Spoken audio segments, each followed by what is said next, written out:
It's a great pleasure to welcome Jenny Mallard on this program. She is a musician from Newfoundland. How are you today, Jenny? Thank you for joining us. Good. Thanks for having me. All right. So, how's the weather there in where you are?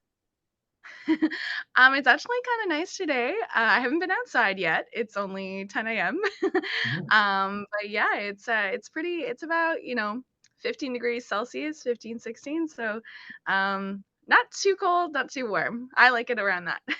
Yeah, that's cool. It's over here in Vienna. We're having a kind of a heat wave. So, yeah, and I don't even Yeah. have AC where. Oh no, that's awful. Mhm. But it's not too bad. I was from Vietnam, so the weather when it gets hot, it gets really hot. Oh, okay. Yeah, yeah. Mhm. Yeah, no, we had a bit of a heat wave there, there last month, but now it's kind of cooling down, so I like it. I like the fall. I'm like anticipating fall at this point. Oh yeah, me too. I think summer can be quite overrated. Yeah, I agree. I agree. Mhm. But in my estimation, I think that summer can be really good for musicians because that's when the weather's nice. So I wonder if it's the same with you. Yeah, so July was super busy. I did about I don't know 10, 15 shows in 10, 15 days. It was insane. Wow, It was a lot, yeah. So I was doing between open gigs and then private gigs. So it was pretty intense, but then I took a vacation there in August and I actually like turned off completely. I did release a music video, mhm. but a lot of that was my marketing person who was doing that. So I was so far removed from the process. It was actually kind of really nice. So we recorded it, and then my marketing person took care of it. But yeah, so I took a little vacation after we recorded the music video and actually turned off for once. And it was like the first time in a really long time that I've done that. And yeah, so and then I came back and I'm doing a couple shows in August, but yeah, really just focusing on resetting before the fall because the fall is actually pretty busy too. So yeah. I see. Where did you go for vacation? I went to Fogo Island. So it was still on Newfoundland. So it's a little tiny island outside. It's about 5.5 hours from where I'm from in St. John's. So St. John's is the capital city, and so yeah, so we went out there. My partner is from there, and he's from Fogo Island. So we went out there, and I met his parents, and yeah, we just kind of sightseed and we went hiking and went to the beach and it was lovely. That's here. Yeah, I was back from a vacation myself. I went for 2 weeks in Hungary, which is Okay. not very far away considering I'm currently sitting in Austria. And Yeah. I'm actually moving there too. I'm starting my studies in Budapest this Ooh, fall. awesome. Yeah. Cool. And my parents visit too. And yeah, that's a trip. Cool. Awesome. Mhm. Yeah. Yeah. So tell me about your the music video that you did. Yeah, so the music video that we recorded was for my last single that we just released. It was I Want You. And basically, what we did, and this is kind of a new-ish concept to music, but what we did, we took my album, which was released in November, and we just started releasing singles and pushing like as funding allowed. So here in Newfoundland, a lot of the music industry is relies on funding, like government funding. So yeah, so we basically we kept applying for grants. We'd get a grant, and then we'd start pushing a single. So from the album, after the album, which yeah, it has kind of been a new concept for the music industry. So we started doing that, and yeah, so the first single that we released was "The Anchor," and we we did that. We released it. We got the funding, and we did a little lyric video. But then we got the big funding for the actual music video, and we pushed it to radio. So we pushed it to. We have a radio team member now, AM to FM promotions, and they are taking that single and pitching it all across Canada. So they took that, and then to coincide with that, we decided to record the music video. Center City Media and Film did it, and they're one of the most prestigious video producers in the province. They're incredible at their work.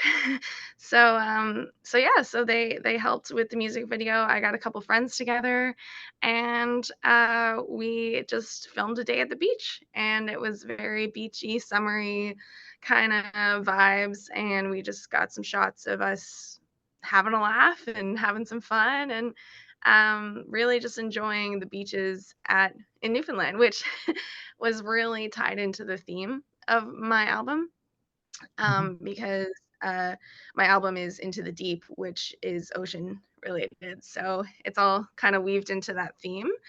And yeah, so we took it at the beach that I actually shot most of my photo shoots too for the album. And yeah, and it was really nice. It was a nice evening. We got some food. There was people like looking around like, what's on the go? What's going on? So it was really interesting, really fun. So yeah, so tell me about how the beach and the sea inspires your music. Yeah, I mean, like I I didn't know what kind of theme I was going for with the album, like, before I started writing the songs. I actually wrote the songs, over a 5-year period. Mhm. But once I looked at the album as a concept, I was really intrigued about the idea of starting a new journey. And that was the story that so it's a concept album. So once I put all the songs in the order that I pictured it, it was basically telling a story. And that story was starting a new journey. And one of the songs on the album is called Launch Forth. And it has the very much launched forth into the deep. So it's talking about its imagery of a boat going into the sea and starting its journey to elsewhere. And yeah, so I kind of took the theme that Launch Forth was the leading single for the album, and we released that right before the album, and we did a little music video for that. But yeah, it was kind of like that theme of starting a new journey and boats, and like I grew up on Newfoundland, so in Newfoundland, and that's an ocean, like it's an island, right? So I'm right by the ocean. Mhm. And a lot of our culture and um, just our our music, all of that is inspired by where you grow up, and a lot of that was inspired by yeah, by the ocean, and by the the idea of starting a new journey, and being inspired by the um, something that you're so launch forth was a lot of the theme of something that you're afraid of, but you're also really excited about that feeling where you're not sure, you're about to start something new, and you're anticipating something really good, but something really bad could happen, like that kind of feeling. And yeah, so I wanted to capture that through the visuals of starting a journey, and nature related themes, and especially the ocean. So like a boat kind of launching into the ocean. So yeah, so I guess that was that song specifically, and then I built the whole marketing. And I say I, but it really was my marketing person. We together, Sunflower Designs is Melissa Pike is her name, and she we worked together to kind of create this marketing around basically um, we would get closer and closer to the ocean for each marketing thing that we would do. So it was almost like we're leading to the start of the journey kind of thing. And yeah, so and everything after the album release was just based around the ocean and that kind of that theme of that journey. So yeah, it was really fun. And I mean, um I think that serenity and that peace that comes with being by the ocean and being like, again, going back to my vacation, I spent the whole week next to the ocean. The house that we were in was like right next to the ocean, and I think part of me, even just speaking now, like that reset that the ocean gives you clears your mind, and then you're able to really tap into um that serenity and that peace that you can really find the words and the lyrics within too. So yeah, I think that's kind of, yeah. That's awesome. Yeah. I can identify with that in some ways because the past few days have been quite busy because I'm on the move from where I currently live, Vienna, to Budapest. I think by the Yeah, time this show comes out, I will have already been in Budapest, but moving is can be all tremendously tiring. yeah, and it's important no matter what you're doing to find that time for self-care. And because that's where the creativity breeds. That's where, that's where the zen and the the flow comes in, right? So yeah, and I think some people can write in the chaos and write in, you know the basically like under a bind. Like if they really need to have a song written, they can do it. Again, it took me 5 years to write a song. So so yes, or write an album. So and have 8 songs. So it really, I have to be inspired, right? And the inspiration comes from different things. But I do find having a really clear mind and a clear focus does help that. Mhm. What do you do to either relax or to get into the creative space? Yeah, so I think I've always written alone, which I want to get out of. But for now, because I do want to co-write with people and things like that. It's really intimate to write with someone, because you're just like spilling your feelings out in front of people, I guess. And that's my writing style. I write about my feelings. But yeah, thus far it's always been when I'm in a like either a really zen place, like um really feeling good and feeling like in the flow, and I just really want to write about that feeling. I'm also primarily like a lyrics focused artist.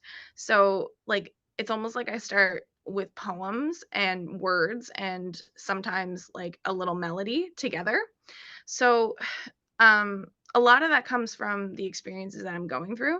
So I do have to be inspired. Like I said, and I do something has to happen to me in order to invoke some kind of feeling or some kind of, you know, inspiration that I can write about it. So, and that's why it took me so long, I think, to release my first album, because I did write it all based on like my personal experiences, and like this art that I'm releasing is from my heart, and the words are actually how I was feeling when I'm writing them.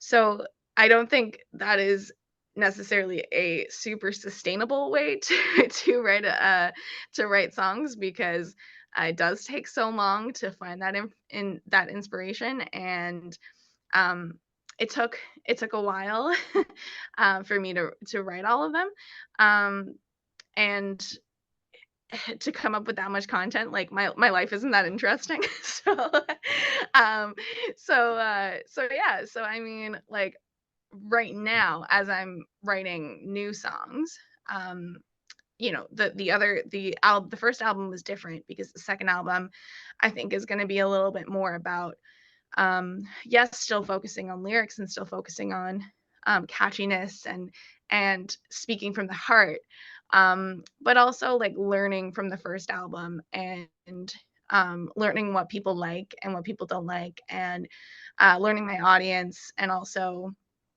um, just the whole learning experience. So when I'm writing now, I'm kind of thinking about what worked in my last album and like applying that to the new songs that I'm writing. So thinking about that, and then also um, again finding a little bit of a ritual around songwriting. Like again, I still have to be alone. I know I'm going to co-write on my next album. I have to. I'm going to force myself to, because I really do. I do want to work with other artists. It's very vulnerable and very scary for me.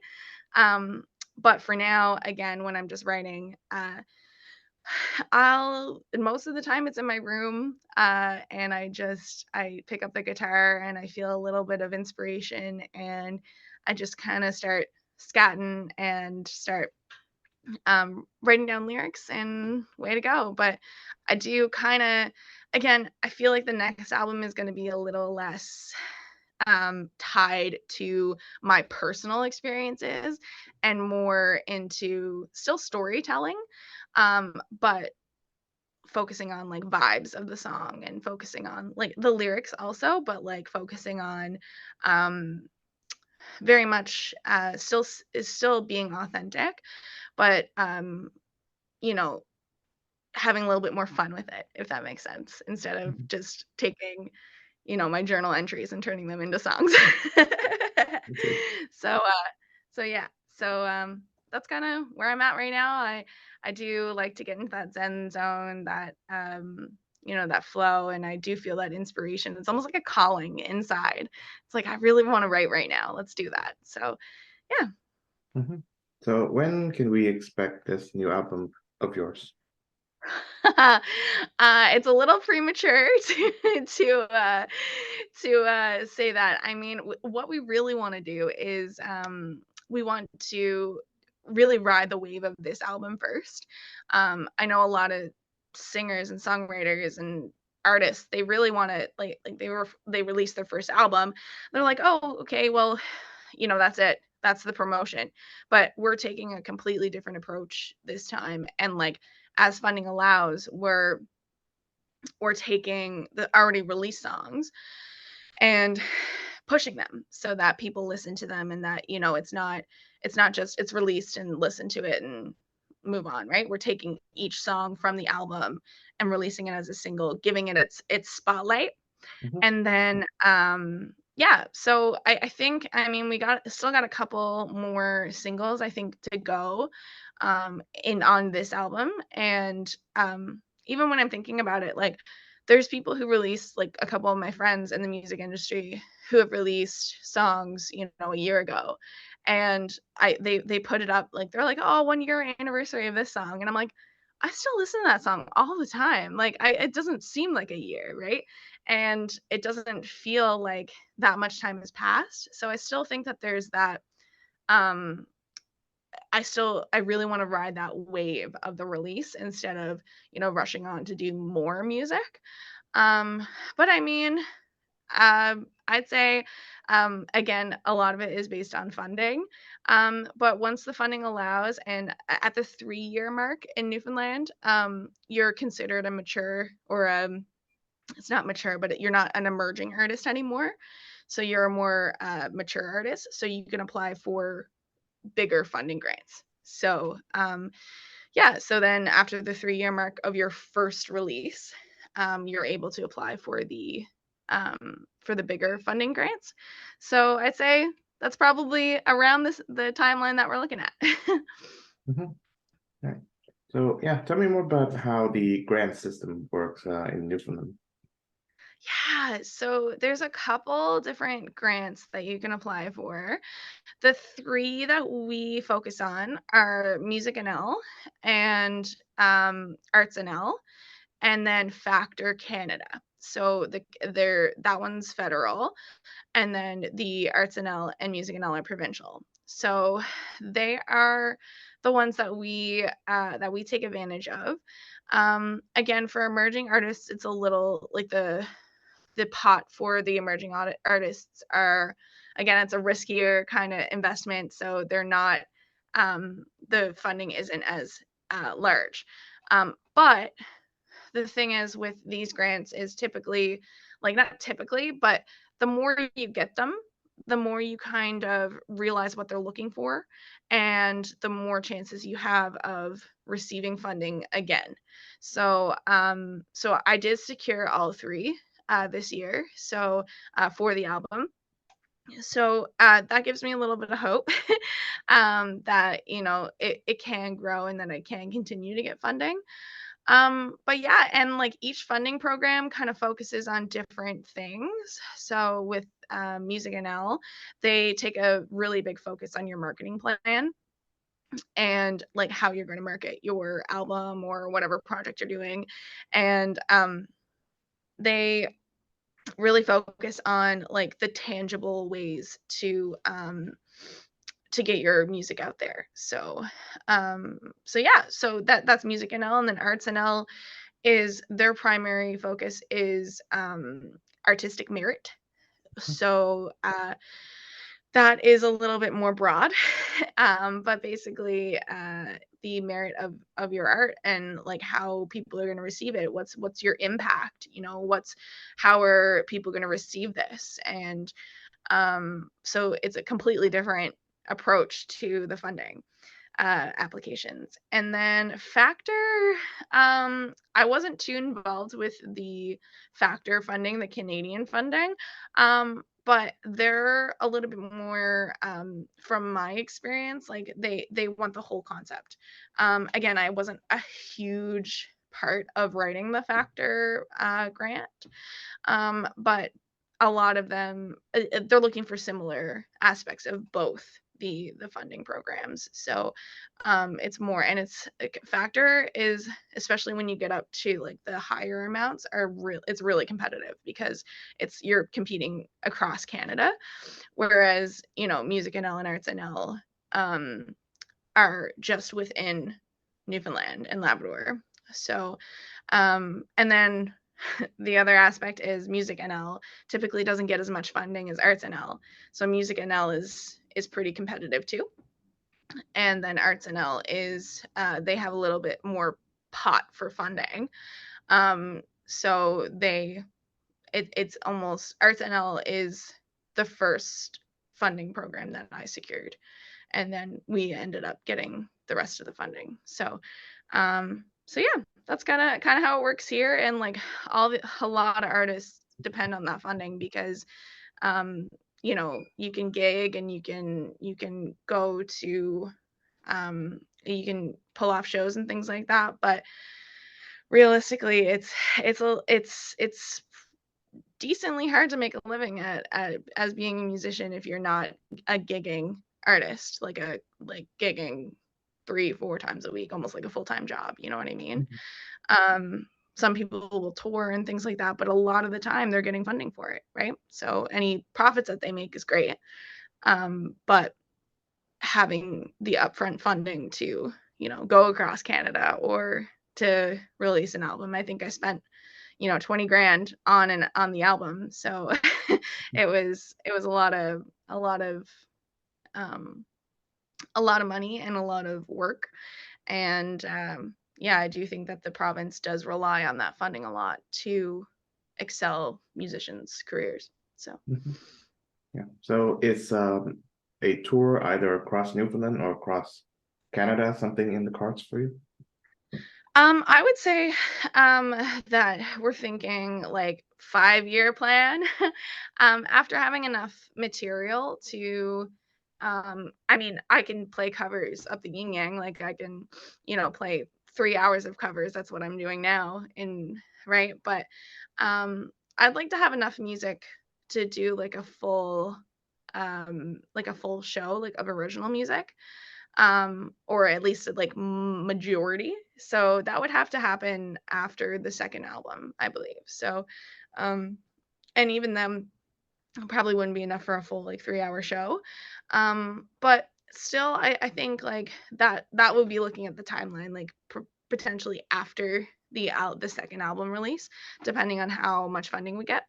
Then we'd be doing either, I would say we'd start with Newfoundland and maybe the Atlantic provinces.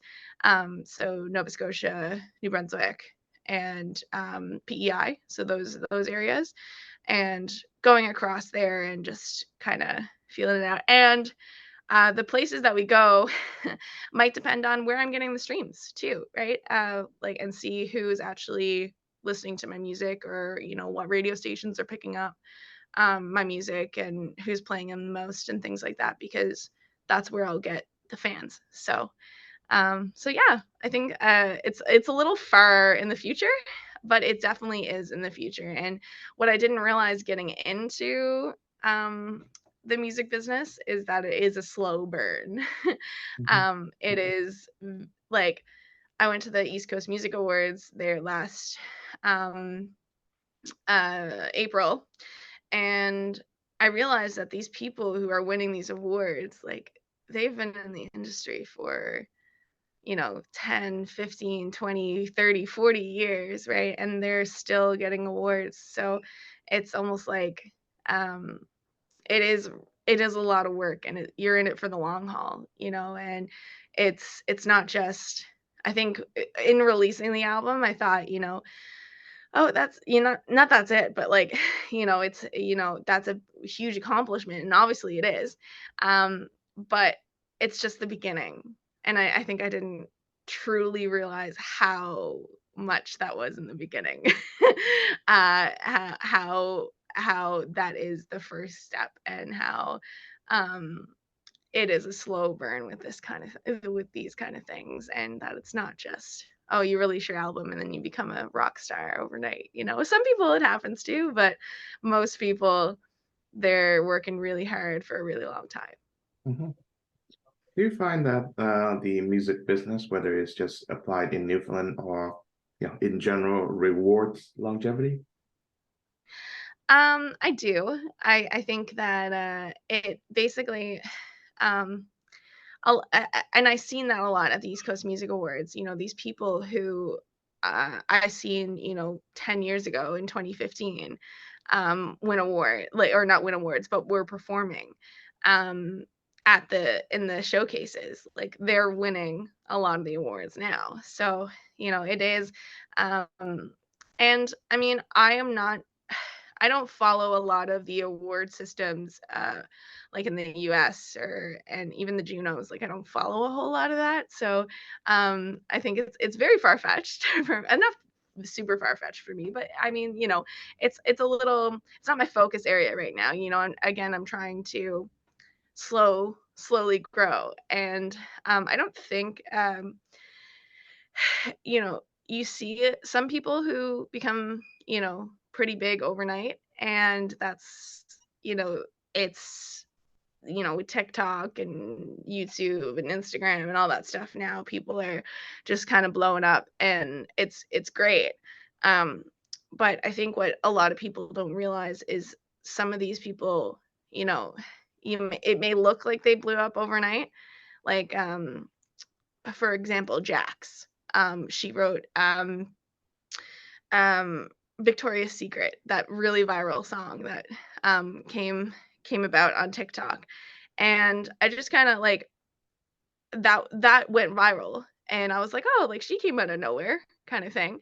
And then I like looked at her page, and I was like, she didn't come out of nowhere. She's been doing this a really long time, right? She's been writing songs, and writing, doing covers, and growing her TikTok, and she has an agency, and like, she's been in it. But I think from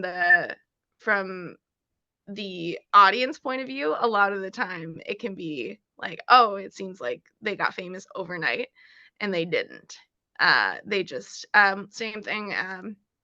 Kelly Loader is a really big name coming out of Newfoundland right now, and they are fantastic. But Kelly, even before their appearance on Canada's Got Talent, um, they were touring the province. They were one of the bigger names in Newfoundland anyway. So yeah, Kelly Loader came out of nowhere for the rest of Canada, and for the rest of the world.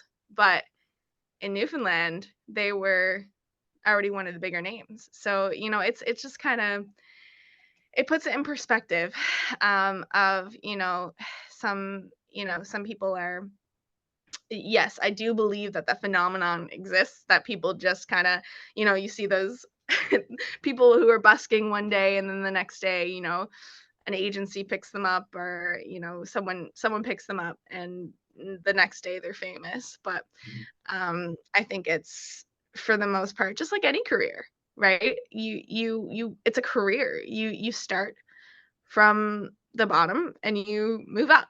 Like, not a lot of people walk into a CEO position now, depending on where you go. But like, in Canada, that's not really how it works. You don't just walk into a CEO position. You need the background, you need the experience. And I think that's very similar to the music industry. Mhm. Yeah. So following up on that, so to what extent is it is I guess success in the music business depend on luck versus on putting in the hours? I think it's a bit of both, and I don't truly believe in luck. I do believe in blessings and the things that happen to you, but I do think that there's still an aspect of hard work that comes with that. So, okay, I'll give you an example of like what I've been through. So, um, when I was first on, like, just starting and um writing songs, and I had no real plans, like no true plans of releasing an album. I did have a bunch of songs written and things like that, but I didn't really have a game plan. I was going through university, I had a lot on the go, and I just really wasn't, it wasn't a priority. But after I graduated, I started playing more gigs locally, and I toured across Newfoundland with a couple country acts. So, and again, I got those gigs through people I knew, right? Um, which a lot that again is luck, but it's also networking. It's also, meeting people. It's also getting out there and getting your name out there, being open about you're a singer and you're trying to make it, right? So, but then so I toured, and then there was a bunch of videos online of me singing, and a lot of people went to the shows and things like that. And um I met so my manager met one of my good friends who I toured with, and the manager, Derek at Farrah's Music, he approached Shanda and he was like, "Do you know any other artists who might be interested in getting some help?" And I was the first name that she offered up. So, again, it's luck or it's blessings, but I think it's a little bit, Mhm. it's both, because Shanda, you know, I love Shanda, and we got along really well, and we're both very authentic people, and we connected that way. And um she sent my name to him. And so, from my perspective, I had this manager just come out of the blue and be like, "Hey, I want to manage you for free, and I don't really want any profit from it. I just want to help you release your album." And if I tell that story without the background, people are like, "Oh, you're really lucky," And like, yeah, there was an aspect of, you know, um, the universe working there. And but I think a lot of it too is the way that you attract people into your life. And I do think that for me, um that was my hard work. A part of it was my hard work paying off, and my talent, and people recognizing my talent and my personality, and trying to get my name out there. So, and a lot of things like that happened. The same thing happened with my marketing person. She came to me and she was like, "Hey, I want to manage you for, or I want to manage your marketing for free." And I'm like, "Sick," And like it was again, out of context, it seems like it's just, where does that come from? But people see, I think, when you work hard and when you are putting yourself out there and you're putting your accomplishments out there and, not being afraid to really show who you are, I think you will attract the people that you need in your life, and people will see that and recognize it, and then they want to work with you. So it is a little bit of chance, but it's also a little bit of hard work. I think it's both. Um, it's not purely one or the other. Yeah, I understand. And I noticed that you said that you do not believe in luck as a concept, and I think there's a difference between people who are non-believers in, and also the religious people, especially Yeah, Christians. Christians yeah, will not say that they believe in luck. They would call yeah, it blessings instead. Yeah, luck is it's devoid of agency. There's nothing that causes it, and you yeah. cannot cause it back. But in blessings, there's a moral agent in there, being God. So I wonder if you are a believer in any way, shape, or form. Absolutely. So I was growing. I grew up Christian, Catholic, and I would like to think that I'm a little bit more spiritual at this point in my life. Mhm. But definitely, I'm open to. I study and I listen to all religions. Um, but yeah, I am a Christian, and I do, I do believe in that. It's not just there's other factors at work, and I do believe that the universe, God, whatever you want to call it, that's all working in your favor when you have good intentions. And yeah, so I mean, that's kind of, I don't believe that luck is again, like you said, there's no purpose, there's no reason behind it. It just happens to people, and I think part of that is true, like partially, like not that it happens for no reason, but that it happens almost by chance. um and but I do believe that it happens for a reason.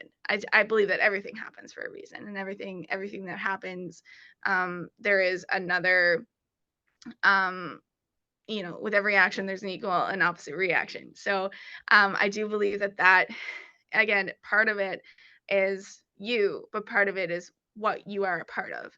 And you are part of a bigger picture, and you have a purpose. And as long as you keep that purpose in mind, and you live to that purpose, then the things that you want and the things that you want to attract in your life, again, it's part of it is part of it is a greater power at work, but then other part of it is you actively seeking that. And as long as you seek that, then a lot of the time the puzzle pieces will fall into place. Um, and and that's from my personal experience. I know people who will absolutely argue that point to till they're sick in the head. So, it's definitely, and I like debating about these kind of things. But yeah, I think that, like, definitely, I do believe that, you know, I don't believe that luck per se is something that, again, like you said, it happens for no reason. It happens on, like, out of the blue. You know what I mean? Like, the things that happened to me to get me where I am didn't really happen out of the blue. Now, if you take it out of context, it might seem, oh, that's pretty out of the blue. But again, just like going back to the last question, oh, someone got famous out of the blue, on TikTok. It's out of the blue to you, but it's not out of the blue to them. They've been working for 10 years towards it. So it's, yeah, and I struggle with this sometimes because I'm like, you know, part of it, you got to give yourself credit, right? You got to, and I find a lot of people, especially women, they don't take the credit for what they deserve, and they're like, oh, like that was, that was someone else doing that, you know what I mean, or that wasn't me, that was, I got lucky, and I try to steer away from that, because you know I know that part of it is that I'm blessed, and then part of it is the hard work. So it is half and half. But I do believe that other forces and the energy that I'm putting out, and the positive that I'm trying to um spread, that is contagious. And whether you are religious or not, that energy that you're putting out, that positive spirit, or whatever you want to call it, that positivity, that is infectious, and that does um, get people to want to work with you and want to help you and want to support you, whether you're, religious or not. Mhm. Yeah, I am currently a believing Catholic. It's been wonderful. I learn new things about my faith every day. Yeah. Um, and yeah, it's not a direct message in the Bible, but is the maxim can be assumed that God help those who help themselves, which Yeah. implies that there's an agency that's outside of yourself that's determining the events, but you can, by doing what you do, by the positive influence that you bring onto the world, you can influence the outside influences, so to speak. Um, yeah. Yeah. And God tells you to move, just like he told Moses, just like he told, you know, a lot of times in the Bible, it's, I can help you, but you got to move. You got to go. You got to do what you got to do. Um, Divine intervention can happen, I do believe, but a lot of the time, the things that God or the universe or whoever is, whatever you believe in, that spirit is putting what you need right in front of you, but you're like, God, please help me. And he's just like, it's right in front of you. Like, take it, do it. And there's part of that is, really recognizing God working through, or the universe working through other people, through everything that you're doing, right? And seeing people really as they are, and as they are part of your journey, and part of how, even if they're not religious, even if they're not spiritual, um they're still working towards the same purpose as you. And I think that's really, really important, for especially for me, like for my music, I have a message, and a lot of my purpose is to spread that message, spread that positivity, spread um that hope, that message of hope. And a lot of people, they believe that, whether you're spiritual or not, a lot of people like to hear that message. And I know in my heart, that's God's message. That's the message that people need to hear. And it's a message that things will get better. And no matter what you're going through, no matter what part of the journey you're in, um, you can move forward, and things will grow, and things like that. Those kind of messages, and keeping that core purpose, I think, is really important for musicians, and for, anyone in any business context. Your purpose is very strategic, but it's also super important to who you are as a business person, as a musician. But keeping your eye on that purpose, again, whether you're religious or not, you are embodying that purpose. And when you take that purpose and you share that with other people, whether they're, again, religious or not, if they share that common purpose, they share those values, they share that with you, then they're going to work towards that purpose with you. And that's the kind of people that you need in your circle. That's the kind of people that you need on your team. And um when they see that vision, when they see that purpose, and they're working towards it with you, then that is, again, whether they're religious or not, they are seeing the same purpose, the same message, and they're working towards the same goal. Now, whether they believe it's God at work, or, they're just really passionate about spreading positivity, or spreading a positive message, or they really believe in you as a person. um it doesn't really, it doesn't, um in a business sense, or in like a team focus, it doesn't truly impact, like, in your heart that, and like that's something that you believe, is that God is at work, and it's great when people see eye to eye with you on that, and it's awesome. But again, if they're working towards the same positive, the same um amazing messages that you want to get, they're spreading the word. And that's kind of where I go with my music. It's like, you don't have to be spiritual or super religious to listen to my music. But that message of God's message is there in the music. And but again, you don't have to be, atheist or spiritual or anything to listen to it in order to enjoy it. And also, um, know that the message is positive, and it's a message of hope, and it's a message of, like, keep going, keep pursuing. It's an inspiring message, if that makes sense. And that's, you know to me, that's God at work, that's the universe at work, that's everything at work, no matter what you believe in.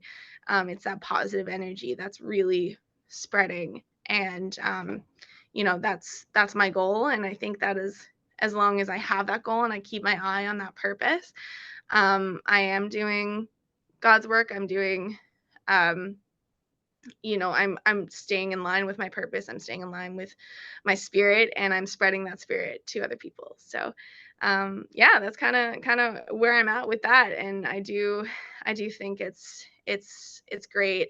I do think that the positivity, you can hear that in people's music, whether it's, you know it's Christian pop, or it's, it's the kind of pop that I write, or country music, or things like that.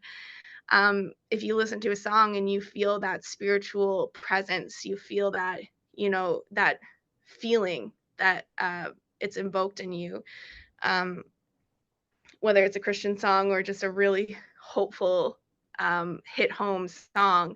It's giving you that spirit, it's giving you that feeling. And that's kind of where I want to go with my music, and make sure that people are getting that feeling, getting that impact, and feeling that energy through my music.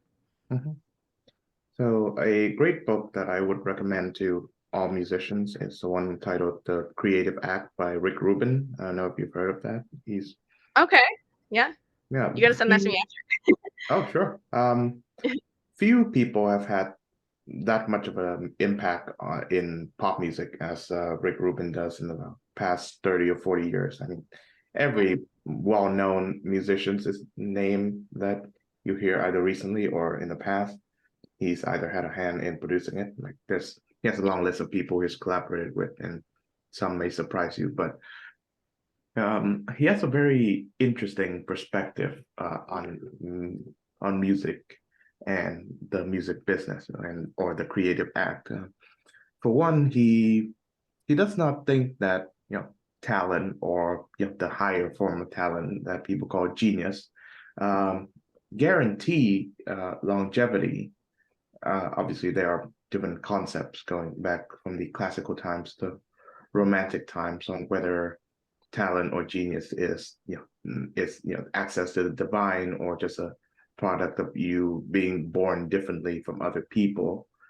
But his message is that if you don't have the discipline, then is not guaranteed to you the longevity of having a successful career in music. Mhm. He can he can cite that people who started out very talented did not make it very far, whereas people who didn't start out with much renown later on would become like really remarkable because they work on it again and again. So I think it's going back to that discussion about longevity. So I wonder, how do you maintain a certain sense of discipline in doing what you do? Yeah, I think, it's funny, I struggle with the word discipline, because, I mean, as long as you, like, for me, as long as I love what I do, it's you know, it's easy to stay focused. It's not, there is ups and downs. Like there is like I have had some really low times where I'm like, "Oh my God, I really don't want to continue in this music industry. Like it's so hard." But I guess the discipline for me, again, it goes back to my purpose and remembering why I'm doing it. And for me, like being reminded of that, it keeps me going. Like it's like, okay, I'm doing this not just for me, not just for other people, but for God and for everyone. I'm doing it because it is something that spiritually enriches me. It's something that I love doing. It's something that I've always loved doing since I've been a little girl.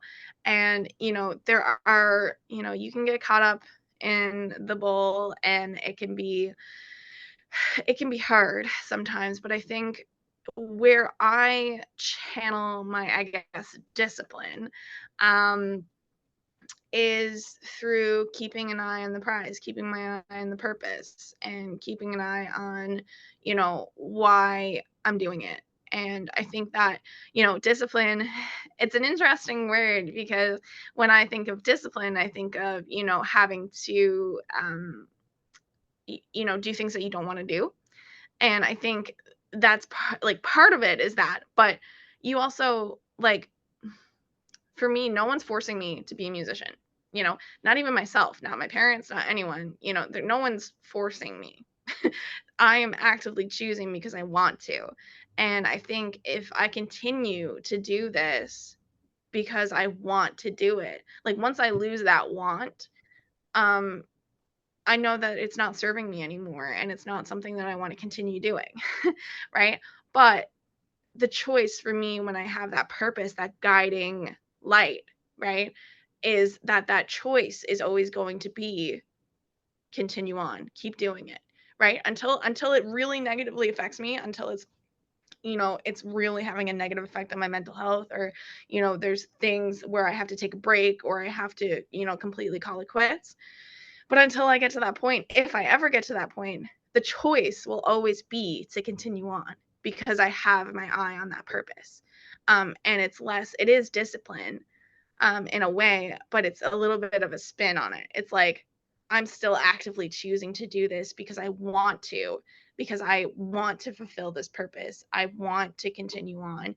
It's not like, some people when they're working out, oh, I have to I have to continue. I have to make it to these 15 push-ups. I have to, you know what I mean? Like it's not like I'm forcing myself to do something.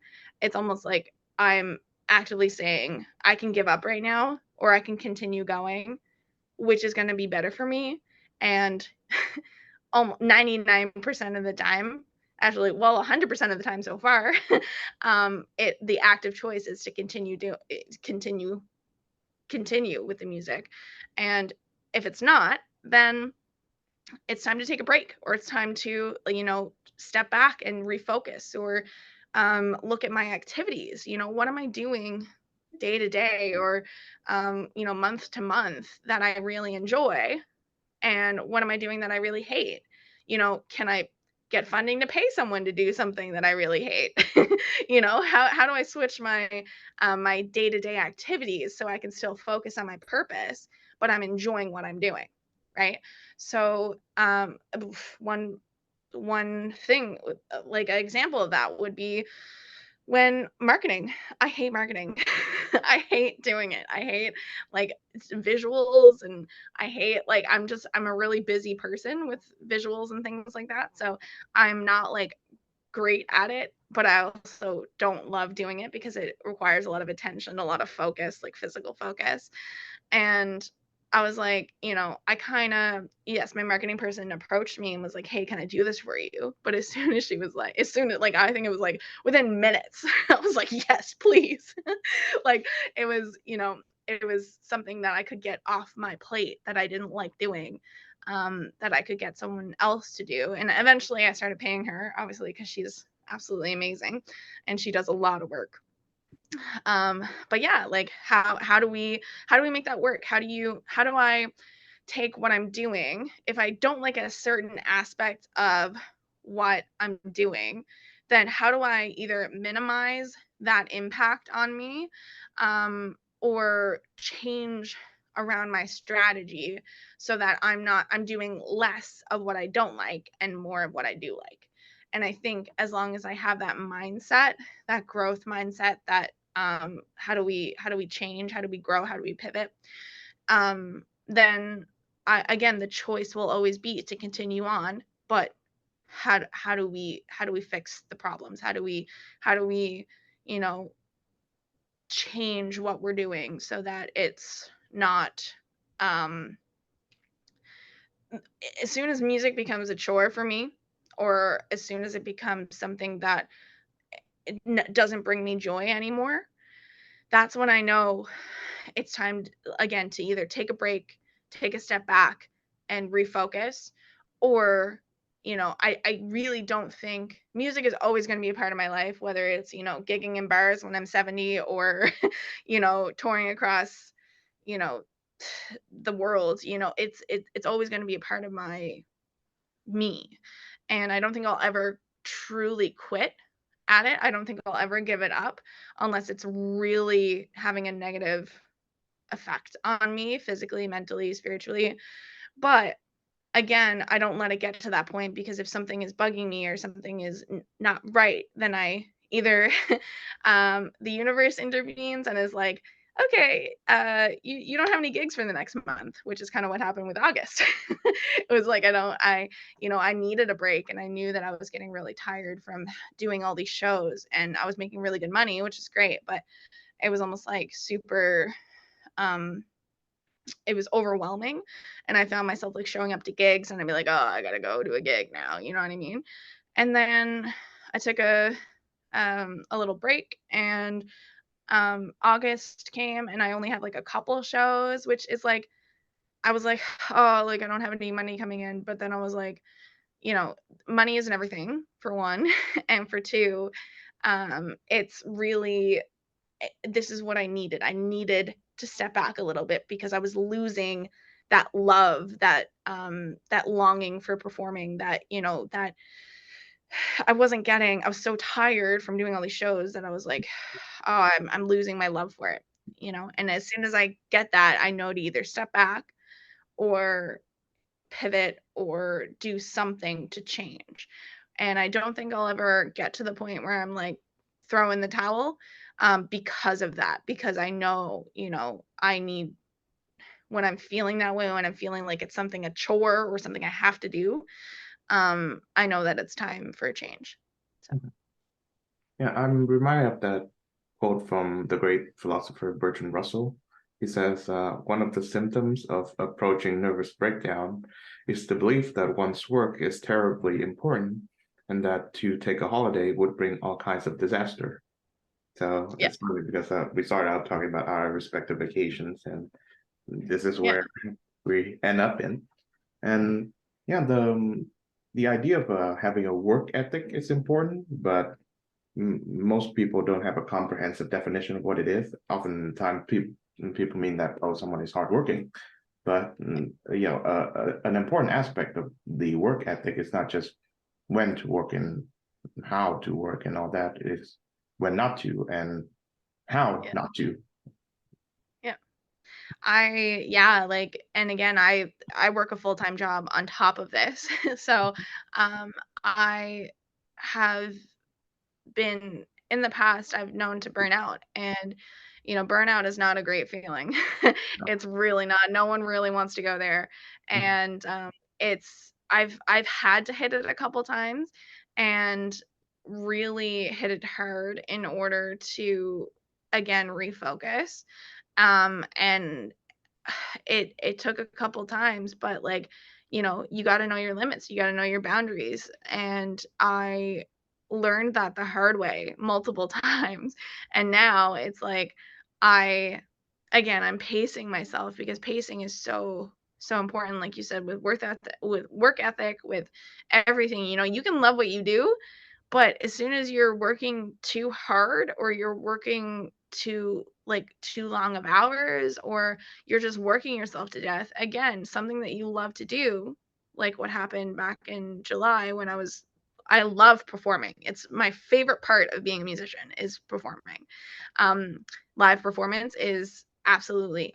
But again, when you're doing that many shows, when you're doing that many things on, and again, on top of my job, on top of my schooling, like on top of everything, um, it becomes a chore. It becomes something that you feel like you don't want to do because your body's just like, please let me sleep. Please let me rest, right?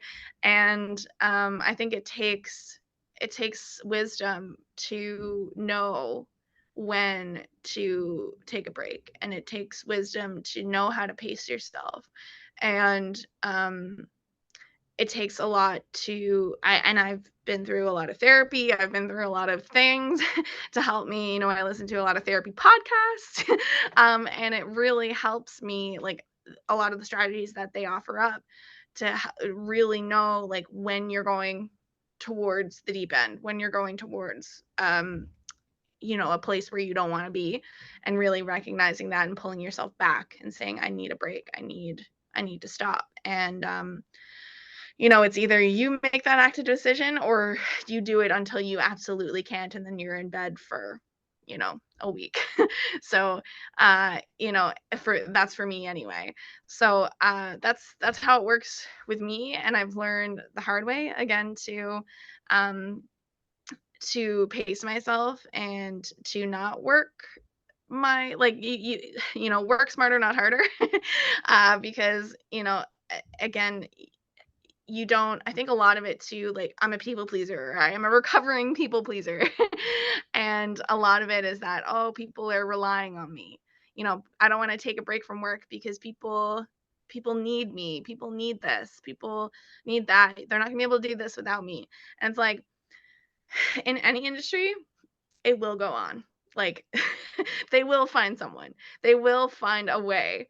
And, if things go awry and, things, don't go exactly the way they want to, you know, a lot of the time, like, again, with my 9 to 5 work, someone will figure it out. It will happen. People will step in, and like, again, with the music stuff, someone where I have a team around me now, someone will. And even if I didn't have a team around me, it would still it's still better to take a active break than to break down. So, yeah, and you're making, again, that active decision beforehand versus being forced to. And I think that's really it. Again, going back to our first conversation, it's really nice to be able to I'm at a place in my life right now where I can actually make that active decision and not I have the tools to be able to recognize when I am working too hard and when I'm working too long. And I'm in a job right now that is perfectly balanced with um I'm not working crazy amount of overtime, and I have time to myself. Self-care, again, a theme that we've talked about. I have time to actually enjoy my life and not just be working all the time. So, because I think for a couple of years it was just I didn't know how to relax. I was just, working constantly, like either music or full-time job or full-time studies, and it just kind of spiraled, right? And now focusing on that balance, meditating on balance, and really mapping out what balance means to me and what a meaningful life means to me. Um, that's really where I found um, the tools and the capabilities to be able to step back and refocus. And it's not about work ethic per se, or you're not going to be looked at as a less hardworking individual if you take a break. So, you know, whether it's your internal critic or people externally, you got to take a break, or you're gonna. And if you are going to be judged for taking a break, then you're not in the right place. You're not with the right people. So, Right. All right. So, final question. What does music mean to you? what does music mean to me? What a broad. That's a yeah. It means it's. What does music mean to me? It's my It's everything. It's like, it's in everything. I hear music constantly in my brain, and I listen to music when I'm doing meditation. I'm listening to music when I'm, relaxing. I'm listening to music when I'm exercising. Like music is such a big part of my whole life. It makes me feel like I'm constantly in a movie because there's always like a background, a constant background song on the go, and it's